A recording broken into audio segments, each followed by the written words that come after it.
Uyga oppoq tulkafon qilsa bo'ladimi yoki bo'lmaydimi degan savollarga mana shu ishimiz orqali bemalol javob olishinglar mumkin. Assalomu alaykum aziz vatandoshlar. Navbatdagi tulkafon xizmatimizni Andijon viloyati Izboskan tumani Paytux shahrida xudo xolasa mana shunaqa chiroyli ko'rinishda oppoq tulkafonlarimizni qilib berdik. Xonadon egasining talab va istaklariga binoan.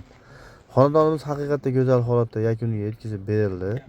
Agar siz ham xonadoningizga mana shunaqa chiroyli tulkafonlarni qildirmoqchi bo'lib yurgan bo'lsangiz, bemalol quyida raqamlarni qo'yamiz, aloqaga chiqsanglar, xudo xohlasa, keyingi tulkafon qiladigan xonadonimiz aynan sizning xonadoningiz bo'lishi mumkin.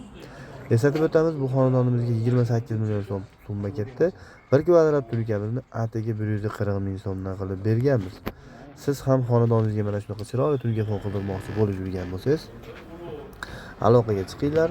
Nasib bo'lib qolsa, keyingi tulkafon qiladigan xonadonimiz aynan sizning xonadoningiz bo'lishi mumkin. Xo'p, qadrdonlar, eslatib o'tamiz, tulkafonda ishlatilgan materialning kvadratiga pul olinadi, joyning kvadratiga emas. Buni aytishimizning sababi, tulka bukilishi, qayrilishi, ustma-ust qatirilishning hisobiga joyingizning kvadratidan ko'proq material ketadi. Siz ketgan materialning kvadratiga kelishilgan summani berasiz. Agar uyingiz balandroq yoki figurasi ko'proq bo'lsa, turishiga qarab kelishamiz do'stlar. Shuni inobatga olib biz bilan bog'lansanglar, xudo xohlasa kelishib olishimiz osonroq bo'ladi. Sizlar bilan men Usta Muhammad Yusuf bo'ldim. Xizmatinglardamiz. Aloqaga chiqaverasizlar. Rahmat, salomat bo'linglar.